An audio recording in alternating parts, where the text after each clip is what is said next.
उस दिन के बाद रात के वक्त आसमान पर परियां यहाँ पर उतरती हैं और अपनी साथी की मौत पर रोती और बैन करती है।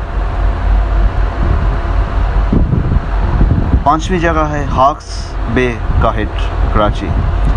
कराची के हॉक्स बे पर वाक़ एक मशहूर हिट आसेब ज़्यादा मशहूर है और इसे कोई किराया पर नहीं ले सकता। अगर कोई बेवकूफ़ ये हमाकत करे तो वो सुबह होने से कबल ही चीखता हुआ हट से बाहर आ जाता है। कहा जाता है कि पूरे चांद की रात में इस हट के अंदर जिन्नात की शादियां अंजाम पाती हैं और ये जिन्नात बिन बुलाए मेहमानों यानी इंसानों से बहुत बुरा सलूक करते हैं। 6ठी जगह है शमशान घाट हैदराबाद। हैदराबाद में वाक़या 250 साल कदीम शमशान घाट जहां हिंदू मुर्दों को जलाया करते हैं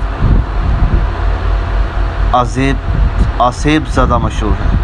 यहाँ काम करने वाले अमले का कहना है कि रात के वक्त यहाँ अक्सर बच्चे खेलते हुए नज़र आते हैं जो सुबह सवेरे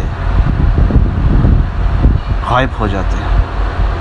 रात पर यहाँ अजीबोगरीब पुरअसरार आवाज़ें भी सुनाई देती हैं। 7वीं जगह का नाम है शीरीं सिनेमा कराची। कौन कहता है कि मुर्दा लोगों को मौसीकी और फिल्में पसंद नहीं होती? कराची में वाक़ शीरीं सिनेमा इसकी वाज़ह मिसाल है।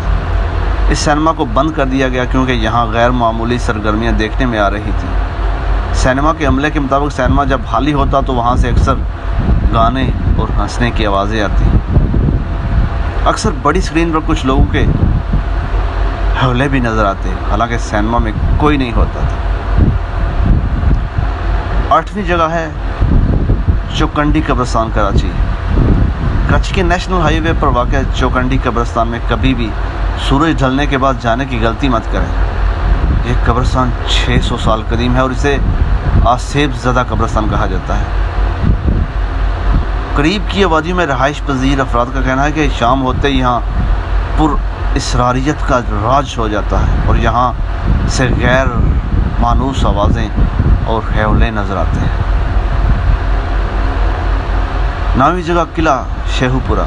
शेहूपुरा में वाक़ ये किला नहायत अबतर हालत में है और कोई भी इसे दुरुस्त करवाने की हिम्मत नहीं रखता।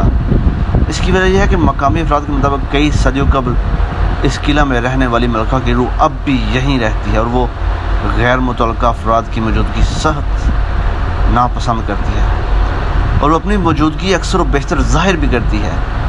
किसी फ़लसफ़ी ने कहा है कि सबसे बड़ा बोझ खुद इंसान है। तो क्या आप इन जगहों का दौरा करने की हिम्मत रखते हैं? तो जी नाज़रीन, अगर आपको हमारी वीडियो पसंद आई हो तो हमारा चैनल ज़रूर सब्सक्राइब करें। वीडियो देखने का शुक्रिया। अस्सलाम वालेकुम।